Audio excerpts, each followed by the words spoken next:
welcome everybody. We so appreciate that you're joining us for the 2017 Mayor's Commission on Disability Issues, Disability Awareness and Recognition Awards event.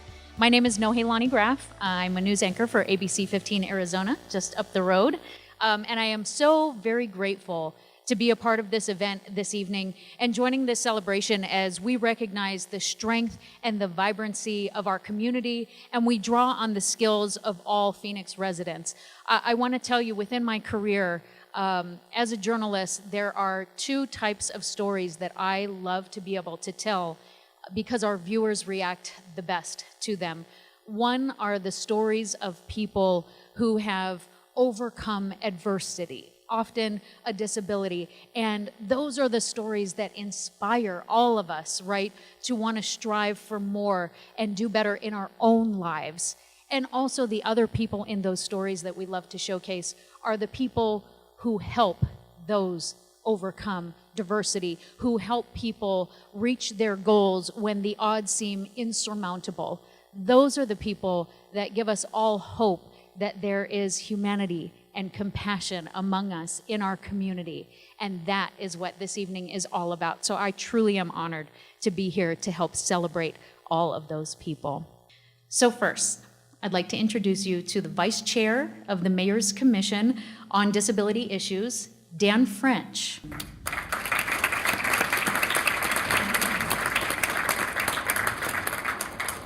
Okay, on behalf of Christian Nunez, the chair of the MCDI, I feel it's the perfect forum to honor the mission and accomplishments of the Mayor's Commission on Disability Issues. We'd like to give you a brief glimpse into the MCDI and their accomplishments. Created in 1993 to provide a cohesive voice for the disabled community and to enhance services to people with disabilities. Made up of 17 members who advise the mayor and city council on architectural accessibility, public transportation, education, and community awareness. The MCDI has collaborated with the Phoenix Police Department, exploring interactions between the public and law enforcement when it comes to crisis situations, including a community forum regarding crisis response. Additionally, one of the exceptional police efforts that is strongly supported by the MCDI is the Save Our Space and the Accessibility Compliance Enforcement, ACE programs. ACE is comprised of volunteers who have committed to serve a minimum of 4 hours each week to assist the community and the Phoenix Police Department to patrol the city of Phoenix writing accessible parking citations. The mission of the ACE program is to provide safe and accessible parking spaces for the disabled community through the enforcement and education. ACE is complemented by the Save Our Space program, which is a telephone hotline that citizens can call to identify locations and parking violations. The Save Our Space campaign educates the public about the importance of saving disabled parking spaces for those people who really need them. Recently, the city of Phoenix has more than doubled the fine of illegal use of designated accessible parking spaces. The fine for this violation is $288. The Save Our Space hotline can be reached by calling 602-534-SPACE. And again, we want to thank Dan and MCDI commissioners for all of your dedication and your hard work. We so appreciate you. I want to say that Mayor Stanton was unable to join us tonight. He was slated to join, and he's very sorry that he couldn't. He did have something else that he had to tend to. However, in the middle of his day, he was able to put together a message for everyone. So I'd like to direct your attention to the screen for that now.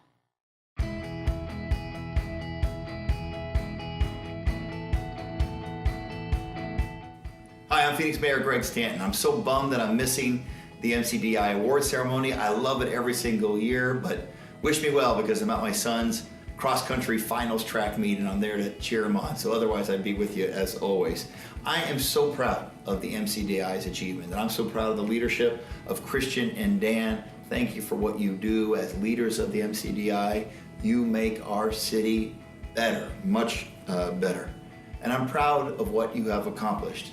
You've been great advocates for improving our city. And just last year, Huffington Post, working with United Cerebral Palsy, named Phoenix #1 on their Case for Inclusion list, which ranks cities and states for which ones are best for people who happen to have disabilities. That's something we can be very proud of. But I'm not Pollyannish. I know we have more work to do. And I can't wait to continue to work with MCDI until my last day in office to make Phoenix the most inclusive community it can be. And I want to say thank you to all members of the MCDI. You do great work. Christian Nunez, Dan French, our leaders, Dawn Price, Karen Hallgren, Brent Heising, Angelica Pedroza, Larry Wenger, David Andreen, Glennis Zeeb, Dan Martinez, Laura Cafiso, Demir Tersanovich, Jason Sneed, and my friend James Deibler. All of you do great work and again make our city much stronger. So thank you all for your dedication to our city. You are an integral part of making sure Phoenix is a community where everyone is welcome. And when people who happen to have disabilities are more included in our workforce, more involved in leadership in our city, it makes our city stronger. That's why I'm so proud of the MCDI. Have a great event.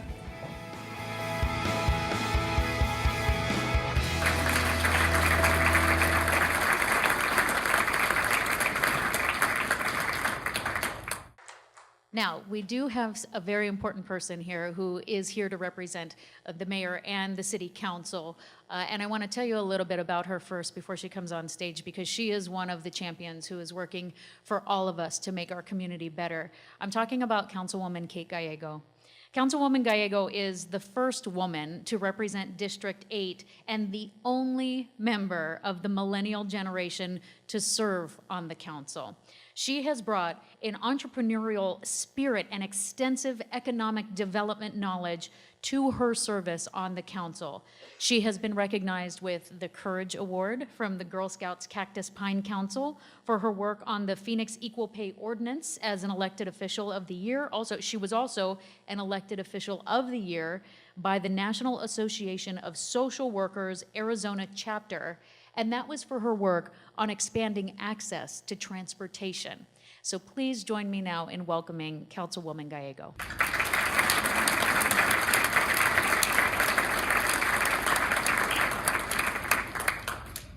Thank you for that wonderful introduction. It is an honor to be here on behalf of the mayor and council to recognize the champions in our community.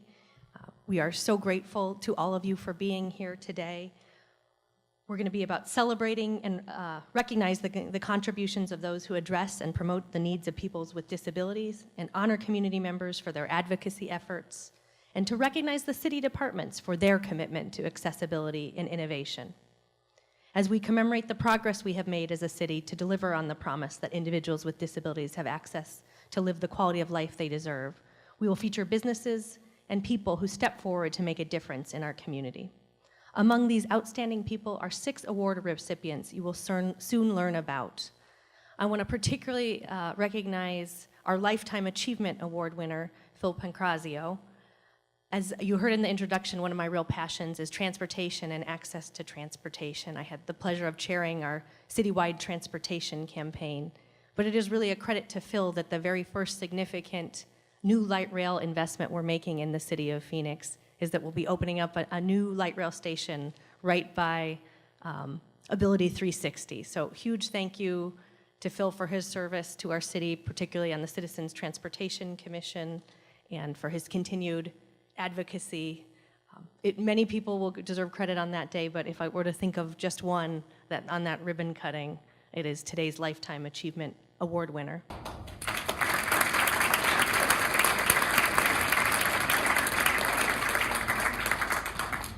On behalf of the mayor and council, I want to thank Dan and all of the commissioners for all the work you do for our community. Can we have a round of applause for our commission?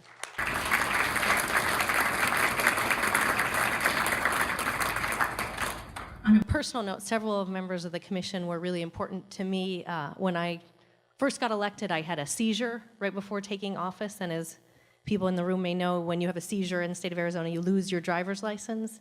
And so learning how to navigate the city of Phoenix without a car was very difficult for me, and I was lucky to have good advice from several members of our commission who not only made sure I learned how to do it, but made sure I took a lesson as a policymaker so that I can pay it forward and make it easier for everyone. Our commission really serves us in great high-level policy advice, but also just on the personal day-to-day experience of people in Phoenix. So huge thank you to the commission and to the awards committee who put this wonderful event together. If you are here today, could you sign or stand so that we can recognize you for the work you have done? The awards committee includes Dan Martinez, Don Price, Karen Halgren, Christian Nunez, Dan French, and Laura Cafiso.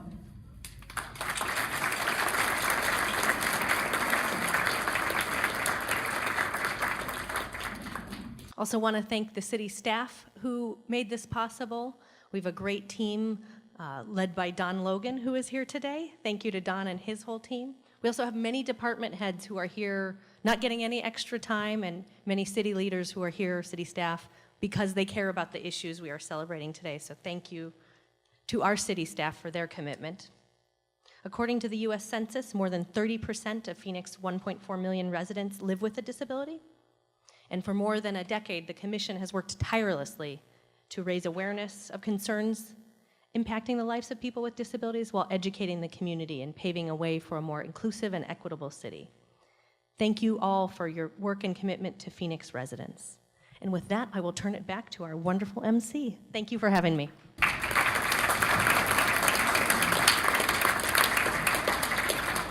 So next to the stage, we're going to be welcoming Voces Unidas. It's a singing group for people with Parkinson's disease and their caregivers, and it helps improve or maintain communication skills and voice strength.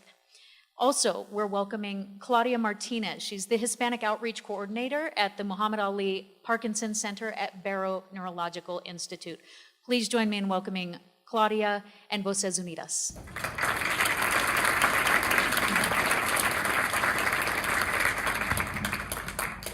Good evening. It's an honor for me to be part of this event and also to introduce to you our choir, Voces Unidas, which means United Voices. Voces Unidas is the only choir for Latinos with Parkinson's disease and their care partners in the country. And the choir started in 2009.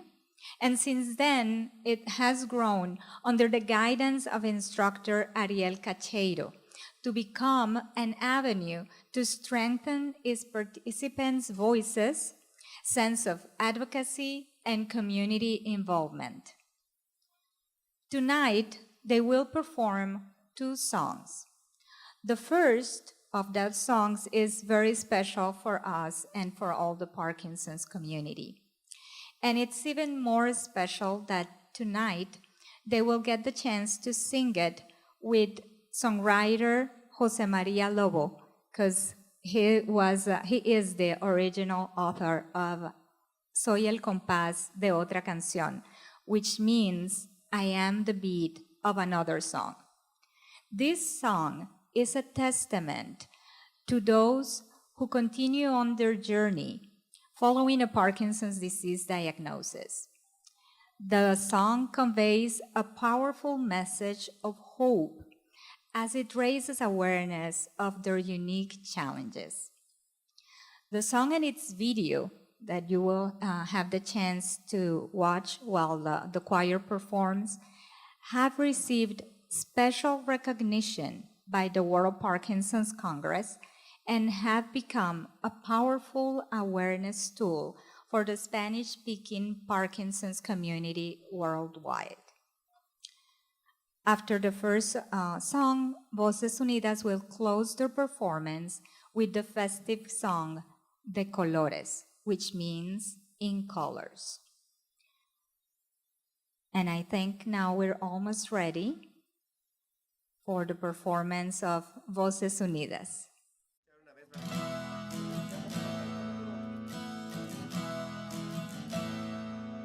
Si el temblor de mi mano y lo lento de mi cuerpo al caminar te hacen desesperar,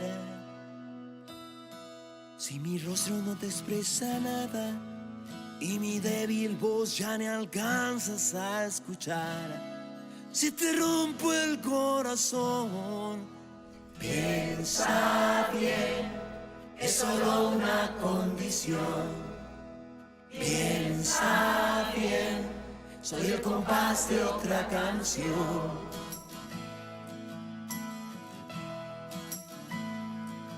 Si me miras deprimido y la mayor parte del tiempo estoy cansado, no todo ha terminado. Si al comer no lo hago bien, si me refugio en un rincón por el que dirán, no busques una razón. Piensa bien, es solo una condición. Piensa bien, soy el compás de otra canción.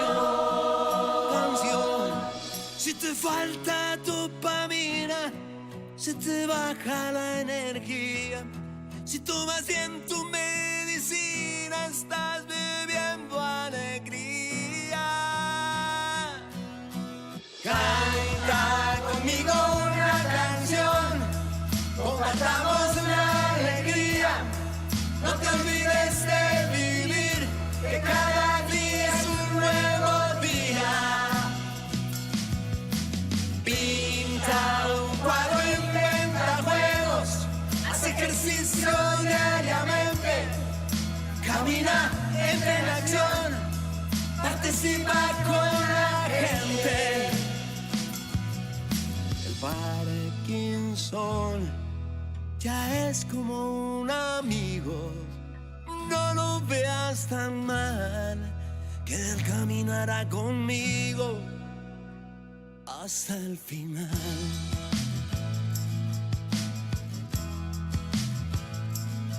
Si te frustras al ayudar y al ver que de las cosas yo me olvido, no te sientas deprimido.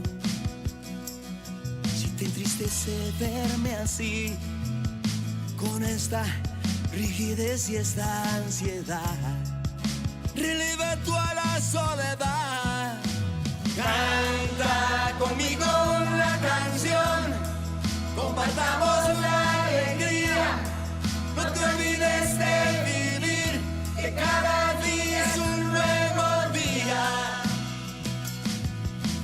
Pinta un cuadro, inventa juegos, haz ejercicio diariamente, camina, entra en acción, participa con la gente.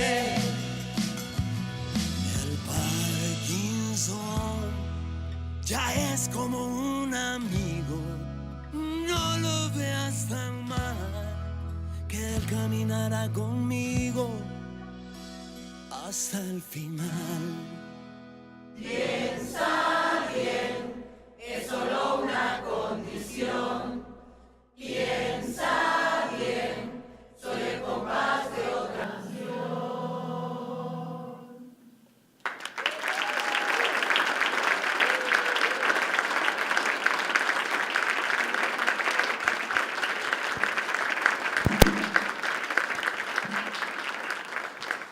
That one line in the song, in the first song that they sang, that really stood out so much that I hope you caught is, "Together we will walk hand in hand." Such a powerful line, and just so representative of what today is all about, what this evening is all about, and what all of your work has been about, walking together hand in hand. That was wonderful. Thank you so much. Before we proceed with our awards recognition, we want to recognize all of the nominees at today's event. We don't want it to get lost. Even if you weren't an award winner, you have important work that people have wanted you to be recognized for, so we want to give that recognition now. There were a total of 6 award categories and over 22 remarkable nominations. So a lot of people putting a lot of work into making our community better. And I know that selecting this year's award recipients was a really tough job. So we want to have all of the nominees who are present. I'm going to list you off, and if you could stand if you are able, or raise a hand just so that we can take a moment to recognize all of you. The organization known as First Place Phoenix, Dr. Mark Cohn, Nick Danger with the Next Step Peer Mentoring Program, the Office of Homeland Security and Emergency Management, Sun Sounds of Arizona, if you're here, if you could please stand as well, Youth Advocate Programs Incorporated, HBI International, Arizona Lions Camp Tatia, Gloria Chavez, Jeff Ramsdell, Laura Johnson, Matt Drown, Nellie Daniels, Sarah Muth, Stardust Building Supplies, Dr. Craig Carter, Kenny Miller, Luz Rodriguez, Stephanie French, Vanessa Monroe, Carla M. Martin, and Phil Pangrazio. If you're here, if you're able, stand, give a wave, and if we can all give them a big round of applause. Congratulations just for the nomination and for the work that you do. We thank you. Okay, now to the big moments. We want to present the awards to this year's recipients. First up, the Architectural Award is awarded to a City of Phoenix individual or business that have committed to the removal of barriers and created full access to public and private buildings, outdoor space, and other areas so that there's a full inclusion of individuals with disabilities, and they've also made life easier through accessible transportation options. So this year's Architectural Award winner is First Place Phoenix.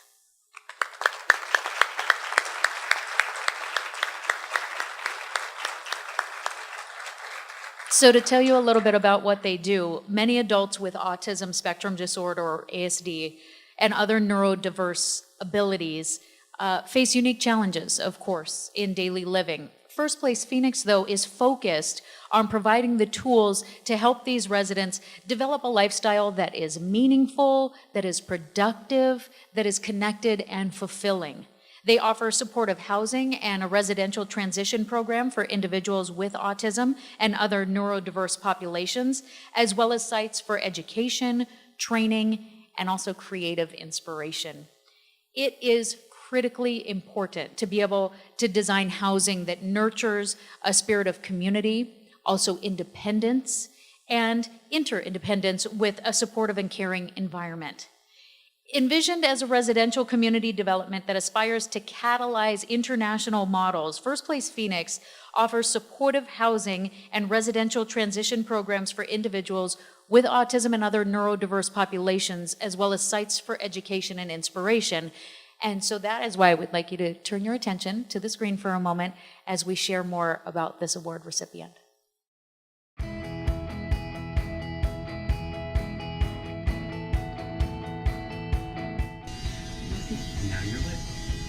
Denise Resnick is helping her son Matthew get ready for the day.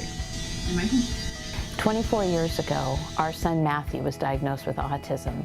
And at that time, we were told by one of the foremost authorities of autism in the country to love, accept, and plan to institutionalize our son because there's not hope for people with autism. And that was totally unacceptable. Sweetie, can I have a kiss? Goodbye. Matthew is now grown into an adult. And since that diagnosis, Denise and her family have been looking at more creative approaches for their son and others with disabilities, approaches that would keep them out of institutions. That led her to establish First Place Phoenix, a campus under construction in the heart of the Phoenix urban area at 3rd Street in Campbell.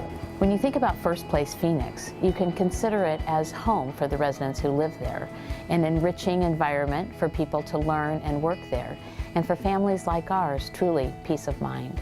The campus is designed to be a unique, supportive community, and one Denise has put her heart and soul into for over 20 years. We're very excited about the award! And truly this has been a dream of mine. I've been dreaming about where Matthew was going to live almost from the first day the school bus started arriving. It's because of my background in real estate. It's because of the know-how that I was surrounded with, of having the best and the brightest in our community, helping me to better understand how people in our community live, not just in the four walls of their home, but all the soft stuff, all the soft infrastructure in terms of the importance of the connectivity of where people live and how they live, so that it's not just our community, it's a community for everyone.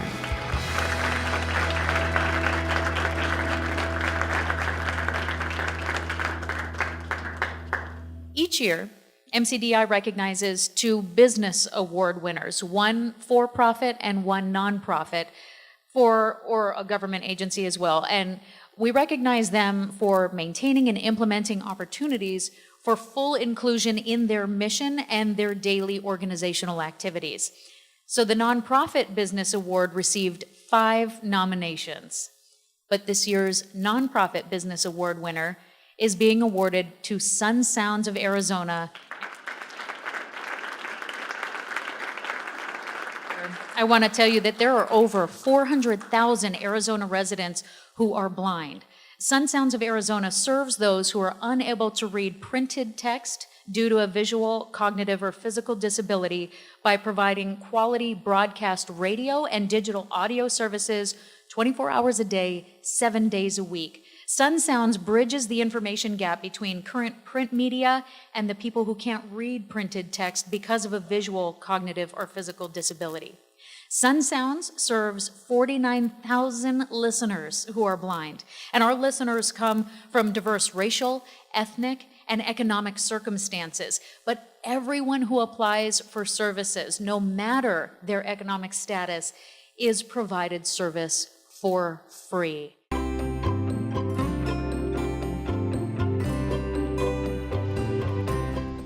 It is from this very booth that accessibility to a variety of reading materials are created for individuals with disabilities. Sun Sounds is a reading and information service. So we broadcast the readings of over 200 publications, 24/7, 365, to anyone who cannot read or hold print material due to a disability. And the service is free.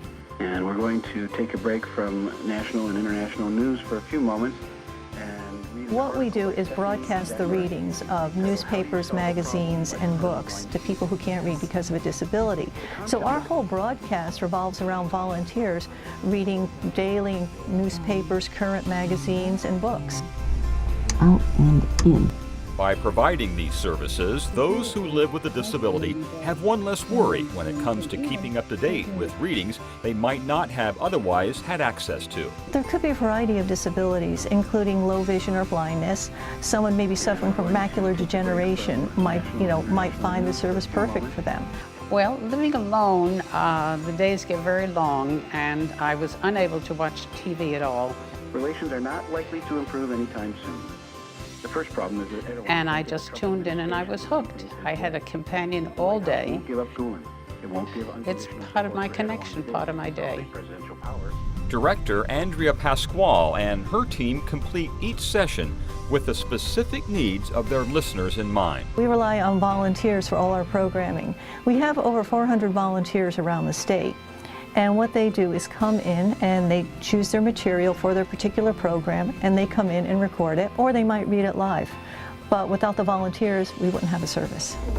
This is what keeps people connected to other people and also to their community. So we're giving people the same information that friends and family are reading. The 2017 MCDI Business Award for Nonprofit will not be the first honor that Sun Sounds has received. The organization has been making a mark on the state of Arizona since 1979. We are being recognized for what we do, and the core of what we do is for people with disabilities. All of our listeners have a disability. This is not a program for the general public. This is specifically for people who cannot read print because of a disability. So this award kind of brings it all home that this is what we do. This is the population we're doing it for. So another round of applause, please, for Sun Sounds of Arizona.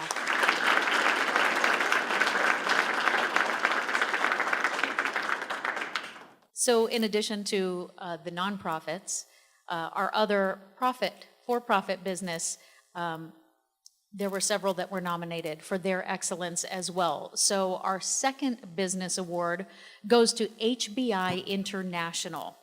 HBI International is a small business of 60 employees and has operated within Phoenix for the last 20 years.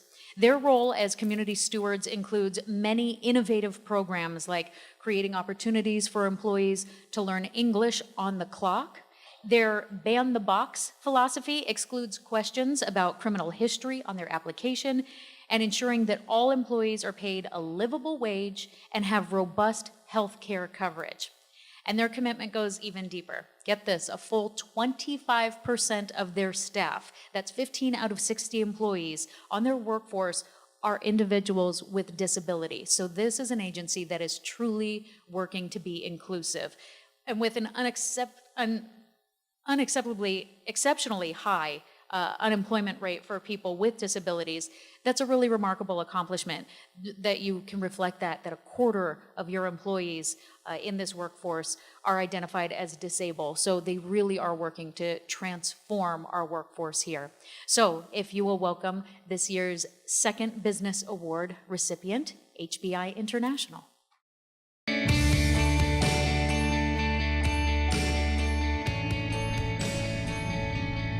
HBI International's Phoenix location is an ordinary enough looking building on the outside, but on the inside sits some extraordinary workers. Mary McClellan is one of them. I enjoy it. I've been here, but I've been here a year at HBI, and I do love working here. That's because she works for a company that values giving people opportunities. As an employer, we find that being able to provide people with what seems like an opportunity or a second chance in life, we get a much more productive and committed workforce from it. HBI seeks to hire people with active limitations, choosing to focus on their abilities rather than their disabilities. When we hire for a position, we're ultimately trying to find the best person for the job. It just so happens occasionally that those folks have disabilities. They help with the assembly process, packaging, and preparing items for shipment. But it's not just the job McClellan loves. It's the people as well. I like this company because the employees are very helpful. They're very friendly. They will help you in any way, and they're just outgoing, beautiful people to work with. You guys have done a ton of work. Ultimately, Culver says the challenges they faced in life means they are problem solvers, and that skill makes a valuable employee. Folks with disabilities have had to deal with all kinds of challenges in their lives. They've had to work that much harder to be recognized or to accomplish the things that we take for granted in life. And if you have that mindset coming into a job, you're just that much more prepared and ready to go. When we got this award, obviously we're very proud. It's nice to know that what you're doing as an employer is making an impact. It's just the way we are, and I didn't think there was much, I didn't think it was all that special. I just thought it was the way things should be.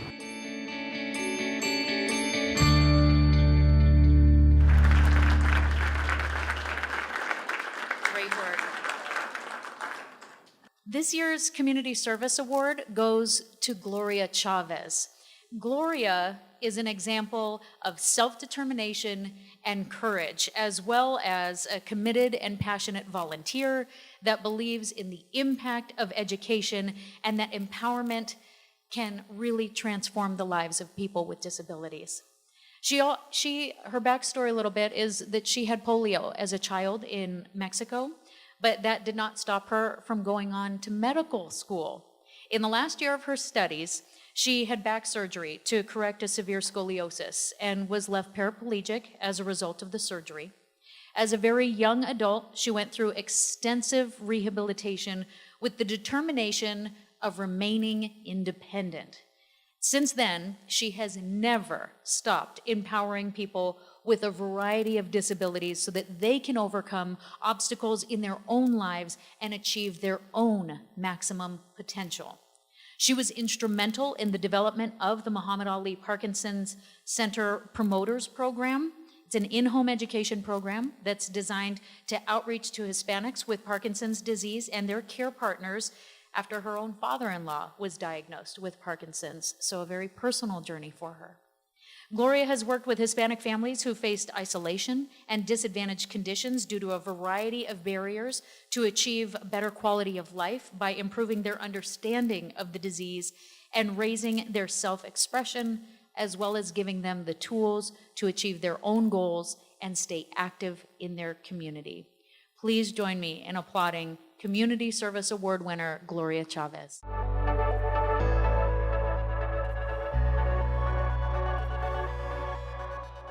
Gloria Chavez is a unique volunteer at the Muhammad Ali Parkinson's Center. A medical doctor by profession, she spends her free time empowering and educating Parkinson's patients to live with the disease. The Promotoras program is for Hispanic Parkinson patients we developed this, and it's a 12-week program that we go to their house, special for those people that are really isolated. They don't want to come out for many reasons. So we go every week and we teach them, give some information about all the Parkinson's disease. So our goal is to bring them out of the house and come to the center to be part of all the service that we have. And the Muhammad Ali Center has many free services. Gloria spends time with Ricardo, a patient who was diagnosed with Parkinson's 7 years ago. At one time, Ricardo didn't want anyone to even know about his disease. Thanks to Gloria and other volunteers, Ricardo is now a regular at the center and doing great. One of the most rewarding aspects what I do is notice the transformation in the patients that we see. When you go first time to visit them and you see they don't want even to talk about anything, especially Parkinson, you can see the difference. And when you see that difference, when you see that people comes out of the house and comes to all the programs that we have here, that we offer them, it's something that I can explain, but it's the best thing I can feel. While in medical school in Mexico, the young doctor went through her own health challenges. This program has also helped her to give back. I had polio when I was a kid, and after that I developed scoliosis in my back, and I went to under the surgery and I became paraplegic. Gloria is committed and passionate about her work, and she is proud to accept the Community Service Award. Okay, this honor makes me feel really good because I think that it's good in a way that people recognize what you do, even though it's unnecessary. What I do is every morning I think, okay, there's another day, so let's see what the day is gonna give me.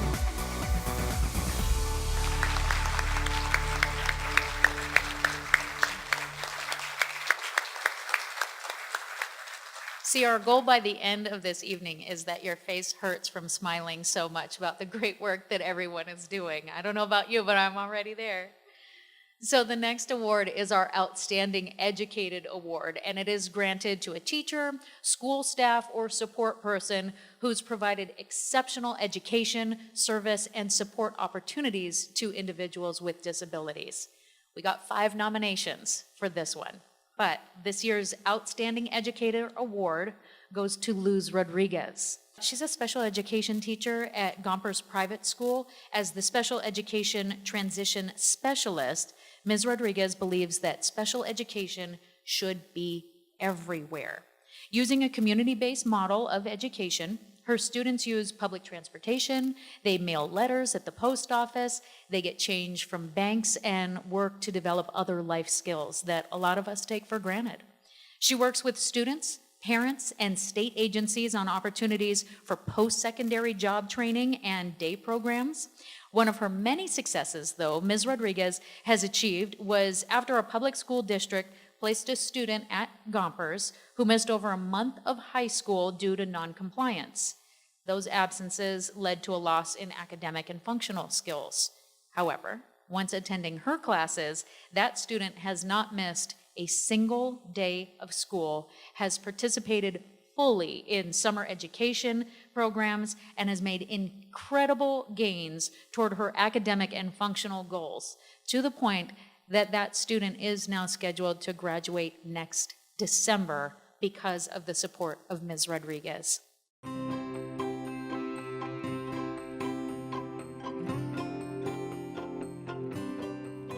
Luz Rodriguez is a bright light in the lives of the students she teaches every single day. She has made an incredible impact on the lives of young individuals. But what they don't know is that they have done the same thing for her. So I'm a special education teacher here at Gompers Private School, and I am the transition specialist for the school. So we focus in on every student that comes into our school on transitioning them out of high school once they leave our program. What else do we find in the sky? I think it's really important for the students to be to get the full aspect of what's going to happen after they leave high school. And the students need to know what possibilities are out there.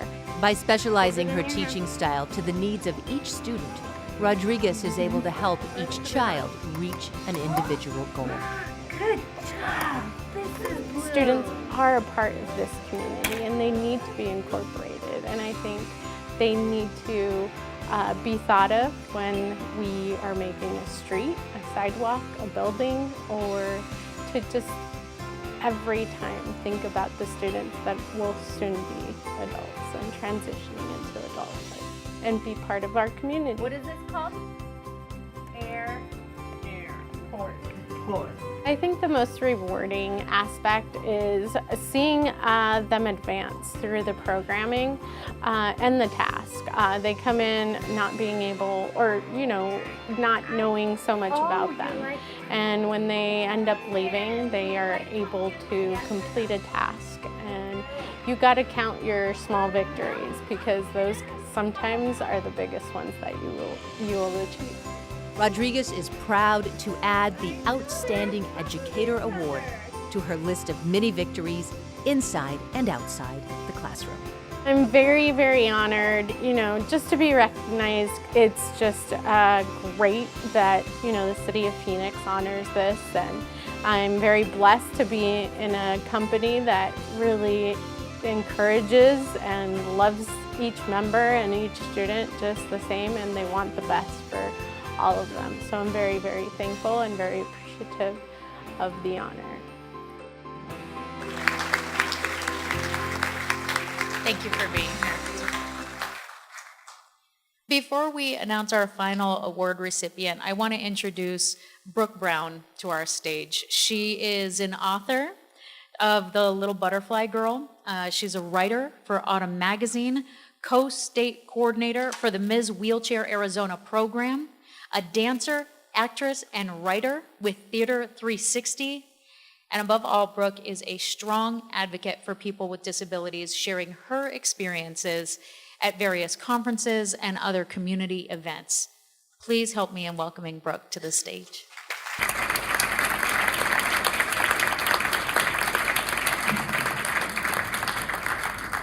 Aside from the love and grace sent down from heaven, there is nothing in the world more boundless than captivating stories.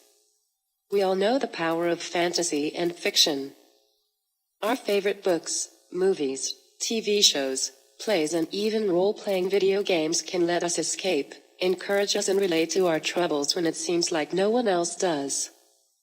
But sometimes it's easy to forget that everyone, from any walk of life, carries their own stories with them at all times. Think about the last conversation you had. My guess is many of you are telling a story. We all do it, every day, several times a day. Everyone at any age, in any condition or circumstance can appreciate a good story. Whether it's when we snag a few minutes with a friend to relay how the smallest action altered our entire day, or explaining how one's past experiences makes them the best candidate for the job to a potential employer, we all want what we share to be compelling enough to make connections and reveal our most accurate portrait. It is the building of relationships through the exchange of our personal stories that allows us to achieve mutual understanding on such a deeper level that we gain the ability to end the perpetuation of stigma and instead initiate truly positive change in the society surrounding us. I strongly believe that on some level every person wants to be acknowledged, accepted and treated as equal by society at large, no matter how they may protest otherwise. This is especially true for those of us in the disabled community. It's the most basic principle behind the universal access movement, which strives to provide access to all public facilities to all people on all mobility levels.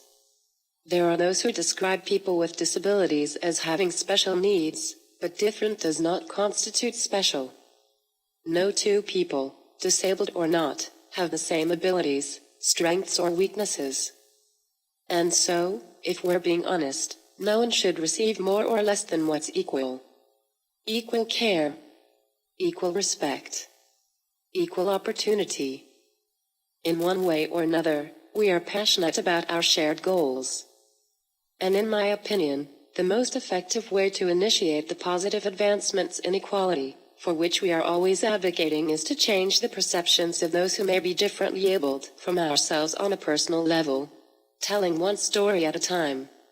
With each unique story will come greater mutual understanding, which leads to more open doors for new possibilities. In this technology-driven age, we are constantly inundated with conflicting messages. On one hand, we are encouraged to capitalize on our own individuality. Speak out, break the mold. And on the other hand, we're told we should conform just to our jobs. Well, as you can see, both things are a bit tricky for me.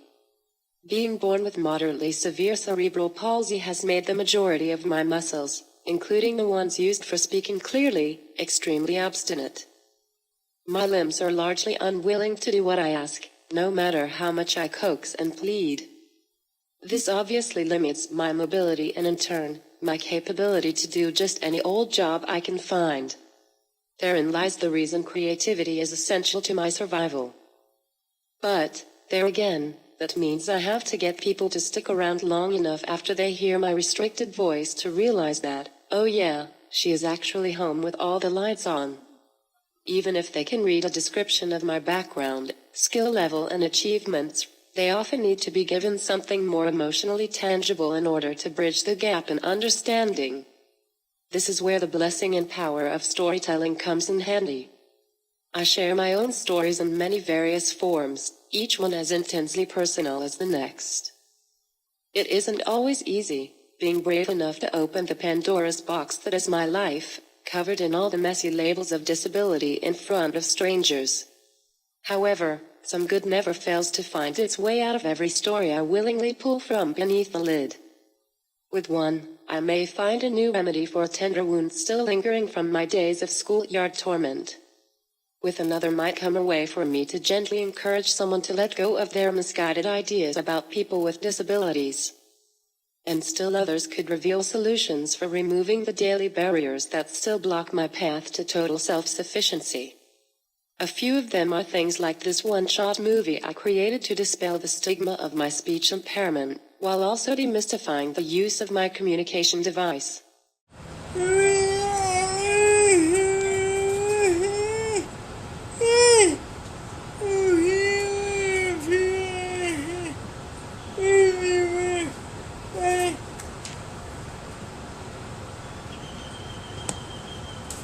Dude, did you hear that? What? Her voice. Sounds like some freaky gibberish thing. Is she drunk? Drunk gibberish, huh? That's new. Clever. But really? If I was drunk, I don't think I'd be enjoying my buzz at school. I doubt it. I mean, look, she's in a wheelchair, man. It's probably a mental issue that comes with her disease. No. Actually, Actually, it's just a muscular issue, but thanks for playing. Yeah, I guess. I'm just glad I don't have to deal with all that. I mean, look at her on the other end. I don't think I'd have the patience to handle her. Nice attitude, buddy. You might actually catch on if you gave it a shot, but no worries. I'm rapidly losing my patience for you, too. I agree, it would be hard. But come on, man, keep it down. She'll hear you. Yes, I can hear you. In fact, my hearing is excellent, thank you.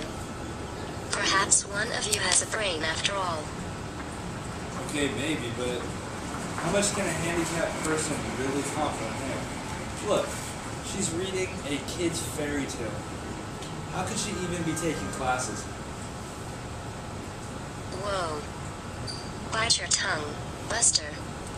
First, I am a person with a disability.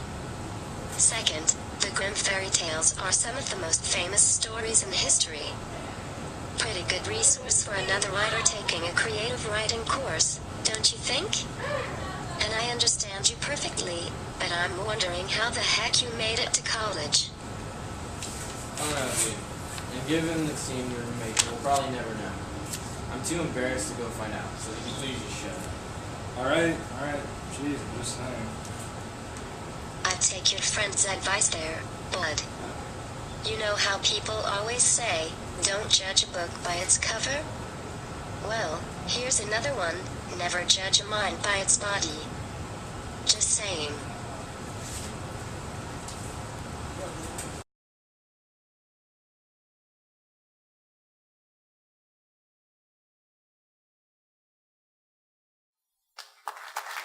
I'm also able to connect recreationally with those that watch me dance, do Pilates or an adaptive sport like skiing by explaining that while I have to rely on my power chair for my general mobility, I still enjoy being physically active and pushing the limits of my body.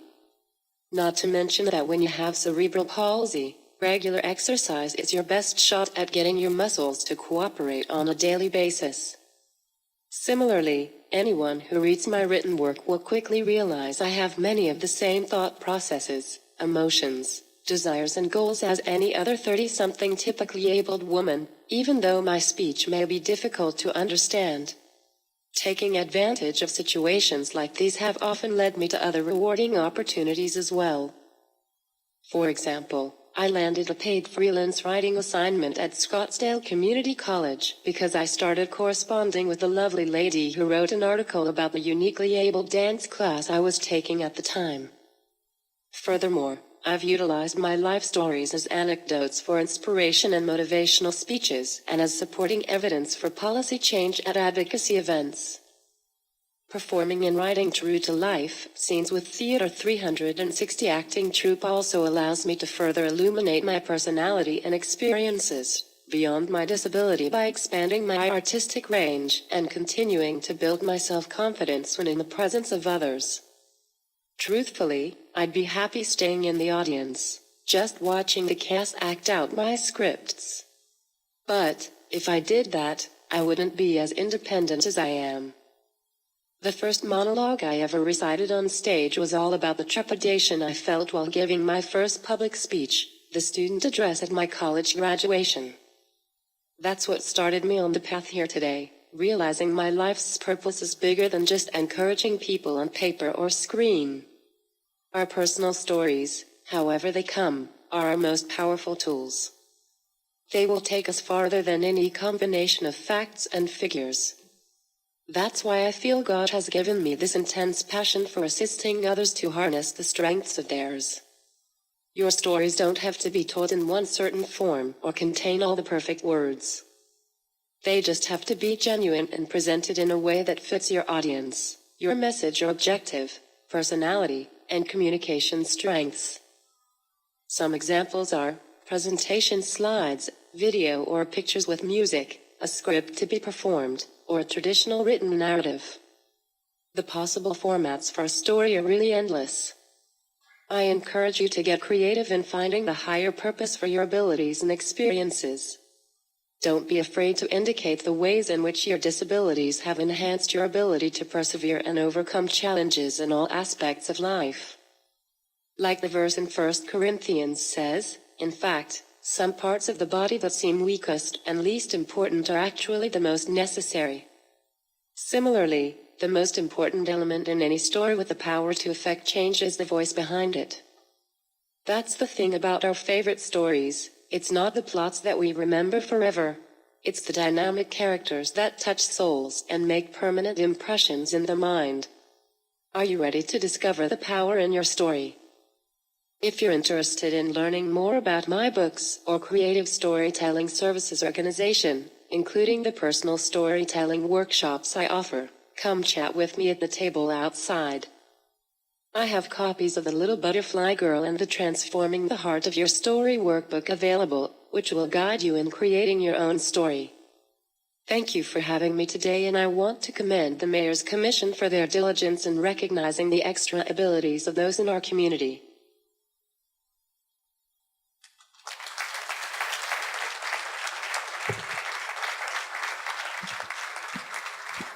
Words have power, they have meaning in any form, and what a beautiful storyteller she was. Wow, thank you. Thank you for that. So finally this evening, we are going to recognize our Lifetime Achievement Award winner. This was previously called the Pride of Phoenix, but it was renamed 3 years ago to the Detective Walter Olson Lifetime Achievement Award. For this award, I want to introduce the inaugural recipient and namesake, retired Phoenix Police Detective Walter Olson.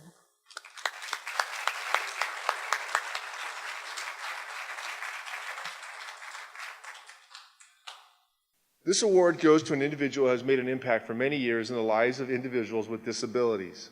This award recognizes an individual, group, or organization that has demonstrated a lifetime of commitment to those with disabilities and helped advance the full inclusion of all persons in our community. Many were nominated for this highly acclaimed award. Yes, it's my honor and privilege to name our 2017 Detective Walter Olson Lifetime Achievement Award recipient, Phil Pangrazio. Phil is the President and Chief Executive Officer for Ability 360, one of the largest centers for independent living in the United States. Phil has oversaw in the planning, construction, and the financing of the Ability 360 Center, formerly known as the Disability Empowerment Center, and has become shared office space for Ability 360 and 10 other nonprofit organizations devoted to serving persons with disabilities. Phil also spearheaded the effort to build the Ability 360 Sport and Fitness Center, the first of its kind in the Southwest for persons with disability. Again, it's my honor and privilege to award Phil the 2017 Detective Walter Olson Lifetime Achievement Award. I'm really embarrassed. A humble Phoenician whose work for the disabled community has been nothing short of extraordinary. My name is Phil Pangrazio. I'm the president and CEO of Ability 360. For me, it's just about living life every day as a typical person. You know, I've been serving in various capacities really for the past 15 years on some of the city public transit initiatives. From helping create what T2050 is today to currently serving on the commission that oversees its spending, Phil has spent decades serving the community focused on getting people to where they need to go. Whether it's the accessibility of our bus system, our paratransit dial-a-ride, or the light rail system, all of those components of our public transit system is just incredibly important for people with disabilities. You see, Phil understands why you must have access to services. Running Ability 360, one of the largest centers for independent living in the United States. Ability 360 and the City of Phoenix have had a long relationship. It's really been a great partnership. The city recognizes the value that we bring to our community. And many of our programs are intertwined with the city. And while Phil is happy to talk about all the great work being done to help those with disabilities, that work is, it's been a labor of love to do it because I know how many people from my community are going to benefit from it. He remains modest about his feelings for receiving the Detective Walter Olson Lifetime Achievement Award. He is such a beloved person in the city, and so many great people have received this award. I'm just proud to, get my name put there with all the other people who have been recipients of this award, because it's a real honor. Phil says there's another reward he gets by working so hard on behalf of the disabled community. When I see people that have turned the corner and have figured it out, and the light bulb goes on, and they say, hey, I can do this too. That's what I get satisfaction from. If the work I do inspires somebody else, that's great. It's not why I do it, but that's fine by me. Another round of applause for our Lifetime Achievement Award winner, Phil Pangrazio. Congratulations.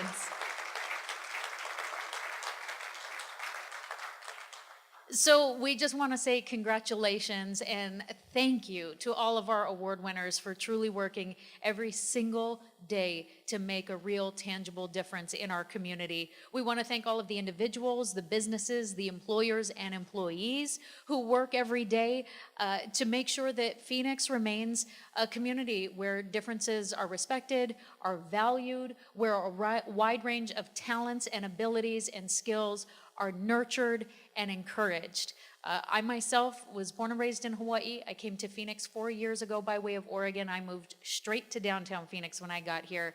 So I am so proud now to be a member of this community as well, and really be a part of a place where perseverance, commitment, teamwork, and diversity are not only valued, but championed. I really, truly mean that.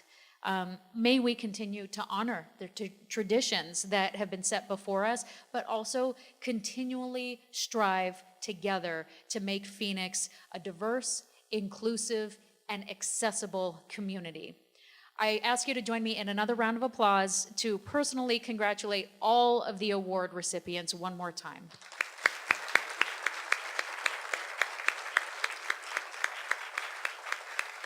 And I also would like to welcome Vice Chair Dan French back to the stage for some closing remarks, because we appreciate you all for attending these 2017 Disability Awareness and Recognition Event Awards. As our program comes to an end, on behalf of the MCDI, we would like to again thank Councilwoman Kate Gallego, City of Phoenix staff and officials, and commissioners for their tireless dedication in putting together a stellar disability awareness and recognition event. Thank you for Voces Unidas, Brooke Brown, and Mohelani Graff for your presentations and flawless hosting this evening. Thank you, everyone, and we will see you again next year.